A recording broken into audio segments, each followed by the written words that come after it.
Y le damos la gloria a Dios y las gracias a Dios por este día. Saludo al grupo, a aquellos que van a escuchar este mensaje de la palabra de Dios.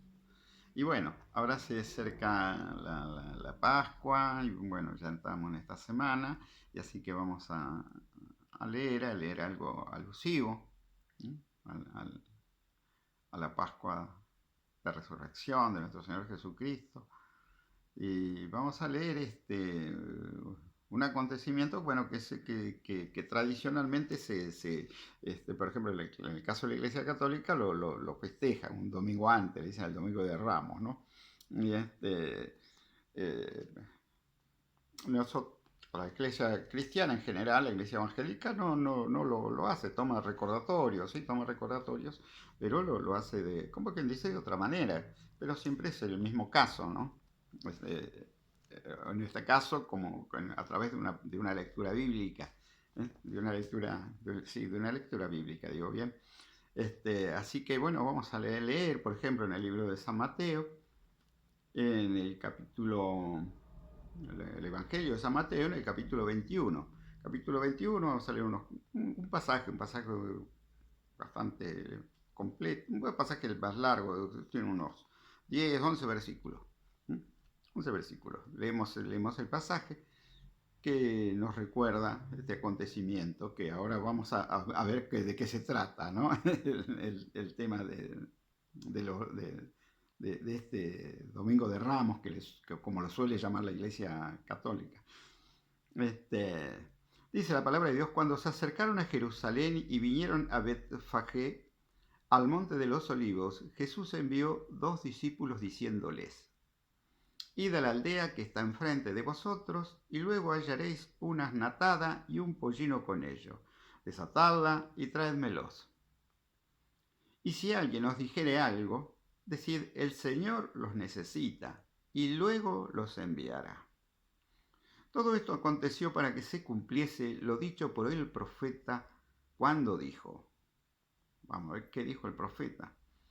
Y después veremos qué profeta fue y cuándo lo dijo. Dice: cuando dijo el profeta, ¿no? Lo dicho por el profeta cuando dijo: decid a la hija de Sión, he aquí tu rey viene a ti, manso y sentado sobre un asna, sobre un pollino, hijo de animal de carga. Ahora continúa la palabra, ¿no? Fue lo que dijo, esa frase fue la que dijo el profeta. Eso está en el versículo 5. A partir del 6 seguimos, que dice: y los discípulos fueron e hicieron como Jesús les mandó, y trajeron el asna y el pollino, y pusieron sobre ellos sus mantos, y él se sentó encima. Y la multitud, que era muy numerosa, tendía sus mantos en el camino, y otros cortaron ramas de los árboles y las tendían también en el camino. Y la gente que iba delante y la que iba detrás aclamaba diciendo: Hosana al Hijo de David, bendito el que viene en el nombre del Señor, Hosana en las alturas. Cuando entró en Jerusalén, toda la ciudad se conmovió, diciendo: ¿quién es este? Y la gente decía: este es Jesús el profeta, de Nazaret de Galilea. El profeta. Pero cuántas cosas decían, ¿no? Decían, como explicando, decían, como para que la gente supiese de quién se trataba, porque era conocido así, ¿no? Conocido de ese modo, pero a su vez la gente sabía que era el Hijo de Dios, que era el Salvador. Ahora, vamos viendo lo que dijo Jesús y cómo les enseñó, cómo les dijo cómo tenían que hacer, qué tenían que buscar. Jesús ya sabía lo que había, lo que iban a encontrar, que se los iban a prestar, y si alguien le decía algo, ellos sabían lo que tenían que decir. Iba preparando todo, porque esto ya era una profecía. Esto era algo que se iba a cumplir. ¿Y la profecía de quién viene? ¿De quién vino? ¿De cuál de los profetas? Del profeta Zacarías. El profeta Zacarías profetizó más o menos en el año 520, 518, por ahí más o menos, antes de Cristo. O sea, 500 años antes de Cristo, el profeta Zacarías, que era un profeta mayor, están los profetas menores, los profetas mayores. El profeta menor era aquel que decía algún acontecimiento que ocurriría de acá a un año, a unos meses. Esos son los profetas menores. Los profetas mayores eran aquellos que profetizaban, que decían qué acontecimiento ocurriría en muchos años, en cientos de años, que en este caso, por ejemplo, Zacarías, ¿no? que lo está anunciando 500 años antes. ¿Y qué es lo que dice en el pasaje? Este está en el libro de Zacarías, en el Antiguo Testamento, en el libro de Zacarías, en el capítulo 9, en el versículo 9 también. Entonces dice ese versículo, la profecía, ¿no? que él pronuncia, dice así, dice: Alégrate mucho, hija de Sión, da voces de júbilo, hija de Jerusalén. He aquí tu rey vendrá a ti, justo y salvador, humilde y cabalgando sobre un asno, sobre un pollino, hijo de asna. Qué tremendo, ¿no? Cómo lo anuncia, cómo dice que iba a llegar Jesús, que de qué modo iba a llegar. Y bueno, y dice: alégrate mucho, hija de Sión, da voces de júbilo, dice, da voces de júbilo, dice, vendrá a ti justo y salvador. ¿Por qué repito esto?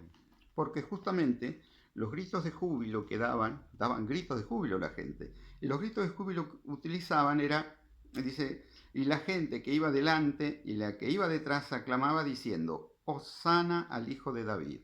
Hosana es una palabra que significa salvación, vamos a decirla. Así, se usa en diferentes formas, ¿no? Pero es realmente, es salvación, es salvador, salvación. A eso se refiere la palabra Hosana. Y decía, Hosana al hijo de David. ¿Por qué le decían hijo de David? Le decían hijo de David, ¿por qué? Porque de la descendencia del rey David. La descendencia en lo humano, ¿no? Los papás descendían de David, eran parientes de David en los años, ¿no? Porque era una descendencia. Entonces le llamaban el hijo de David, porque era aquel rey tremendo que fue fue el segundo rey, pero fue el rey que permaneció y en quien Dios derramó muchas promesas, ¿no es cierto?, para que ocurriese, que después ocurrirían estos milagros. O sea, de la descendencia de él vendría el Salvador. Que Jesús, pero en la carne, obviamente, porque Jesús es concebido y engendrado por obra y gracia del Espíritu Santo, siendo a ser hijo de José y María, y ellos descendientes de David. Entonces a él le decían le llamaban hijo de David también, a Jesús. Entonces tenemos Hosana como grito de júbilo, ¿no? Dice, al hijo de David, bendito el que viene en el nombre del Señor, Hosana en las alturas. O sea que la salvación viene de lo alto. Hosana en las alturas, dice, cuando entró en Jerusalén, toda la ciudad se conmovió. Entonces tenemos esto, ¿no es cierto?, este acontecimiento, tremendo acontecimiento de parte de Dios, maravilloso, ¿no es cierto?, milagroso, que la profecía, ¿no es cierto?, nos anunciaba, o sea, como para que sepamos tan perfectamente de que esto venía propiamente de Dios, y se cumplía la profecía esta. Y bueno, y este acontecimiento y este grito de Hosana en las alturas, reconocer, este grito de júbilo reconociendo a Jesús como el Salvador.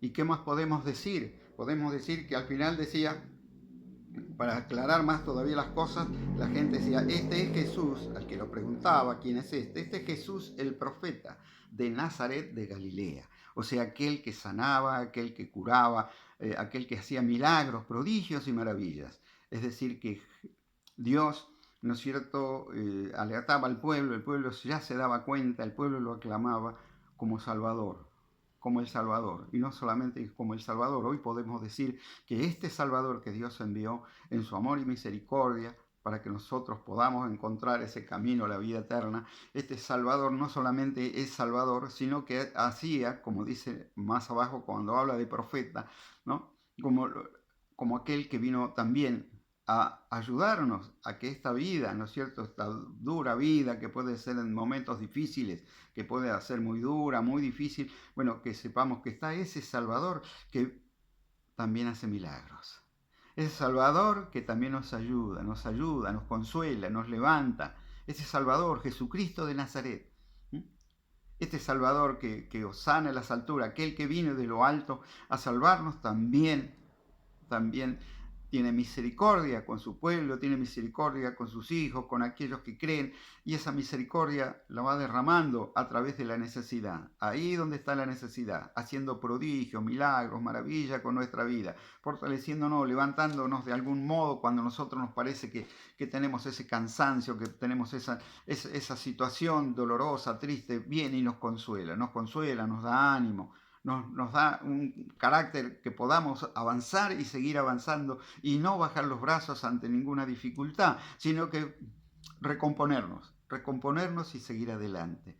Este Cristo Todopoderoso, bueno, este es aquel que os sana en las alturas. Bendito es este Cristo Todopoderoso que viene en nuestro pronto auxilio, nuestro pronto socorro. A Él sea la gloria, la honra, Padre Santo, Padre Eterno. Por eso te ponemos en tus manos, Dios mío, nuestra vida y todas aquellas necesidades que tenemos en nuestro corazón. A este Salvador, a Jesucristo de Nazaret, a este Todopoderoso, para que Él esté obrando en nuestra salud, sanándonos si estamos enfermos, si tenemos alguna dolencia, quitando angustias y tristezas, Señor. Te entregamos todo, renunciamos a la tristeza, renunciamos a la angustia, renunciamos a los pleitos, las contiendas, y que el Salvador esté obrando poderosamente en todos nuestros caminos, en nuestra casa, bendiciéndola, bendiciendo a nuestros seres queridos. En el nombre de Jesucristo de Nazaret. Amén y amén.